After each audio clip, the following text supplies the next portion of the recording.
It's the Linemakers on Sporting News. Big night in Las Vegas this Saturday night. UFC 155 at the MGM Grand Arena.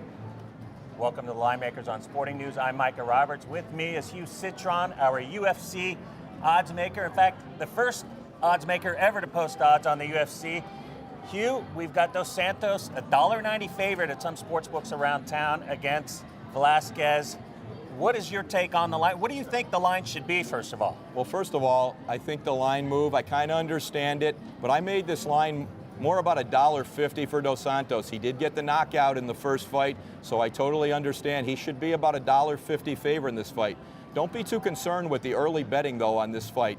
Most of the betting comes in the day of the fight on UFC cards, almost at least 95% of it. So an early line move, not too concerned with that, Micah. So you're not saying that it's overpriced right now, but I'm saying it. The line is overpriced a little bit. What are some of the things that Velasquez can do to actually win this fight and get bettors a nice payday, possibly?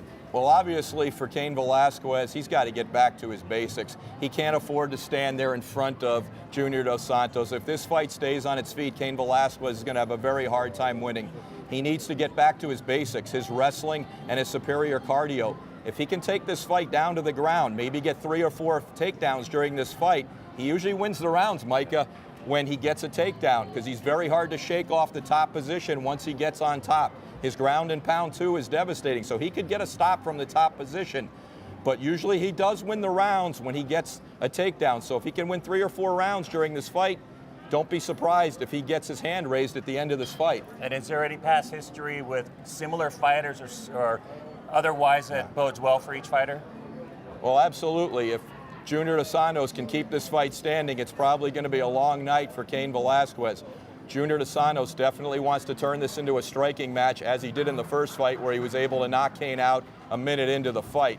If he can avoid the takedowns and he keeps this fight standing, look for Junior Dos Santos to retain his title. Now, Hugh, this should be a pretty big card with a lot of opportunities for bettors to maybe take some shots on some fighters that are a little underpriced here. Yeah, well, definitely one of the big fights on the main card, a UFC middleweight fight between Alan Belcher and Yushin Akami. This fight opened with Akami about a $1.40 favorite, but the line now has slipped back to a pick'em or even Belcher a slight favorite. I can see the line moving here. Belcher might be the fighter on the upswing. He's been under the radar in the UFC middleweight division. This could be the key win for Belcher that vaults him right back into the middleweight title picture.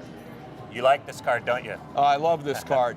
The UFC end-of-the-year card, always one of their best cards of the year. They didn't disappoint this time. This card is loaded from the first fight right to the main event, the undisputed heavyweight championship between Junior Dos Santos and Cain Velasquez. I'm psyched. I'm ready. Mike, I can't wait for Saturday night. That's Hugh Citron, the first ever to post odds on the UFC. Thanks for watching.